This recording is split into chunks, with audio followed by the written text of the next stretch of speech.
Remue ménage.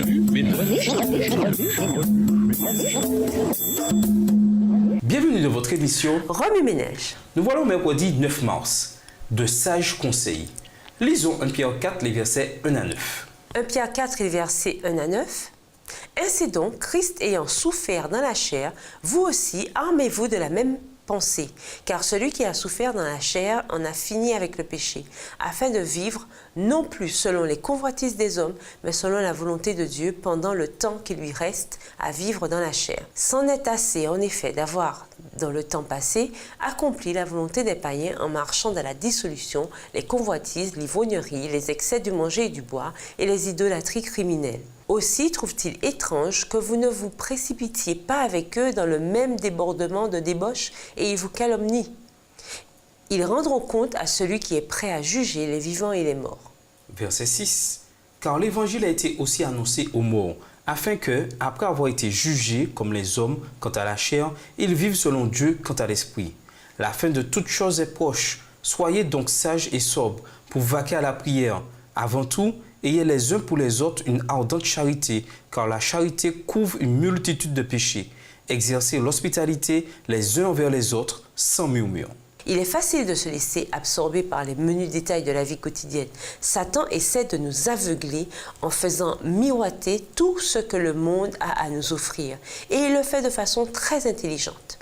En effet, voici ce qui appartient au monde, la volonté de satisfaire ses propres désirs ou de posséder ce que l'on voit, ainsi que l'orgueil fondé sur les biens terrestres. Eh bien, tout cela vient non pas du Père, mais du monde. 1 Jean 2, le verset 16. Veillons donc à nous concentrer sur l'accomplissement de la volonté de Dieu, sur sa volonté seule. Pierre nous rappelle comment y arriver. Premièrement, préparez-vous à souffrir comme Jésus. Ceci peut sembler étrange, mais c'est la clé de notre succès. Dans 1 Pierre 3, l'apôtre décrit l'attitude de Jésus. Il était déterminé à délivrer l'humanité du péché, même s'il devait souffrir. Puis, au chapitre 4, Pierre nous dit que pour demeurer centré sur les choses spirituelles, nous devons avoir l'attitude de Jésus.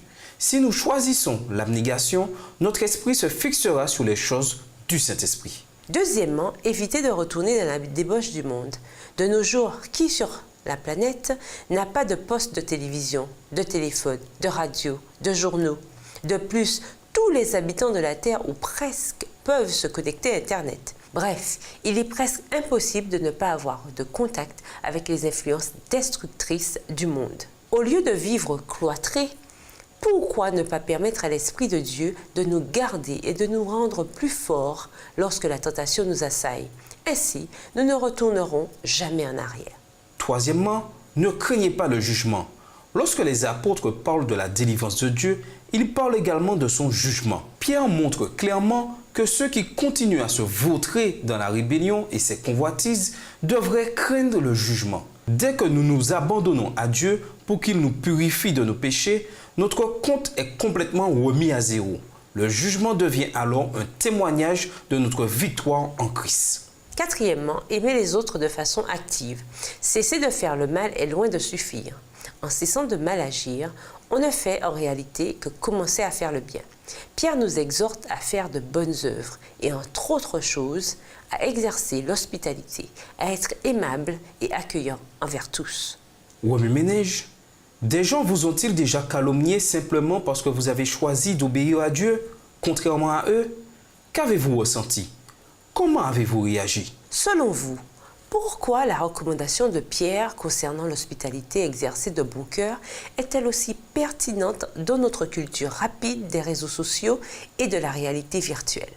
Au revoir. Et à demain si Dieu veut. Remue ménage.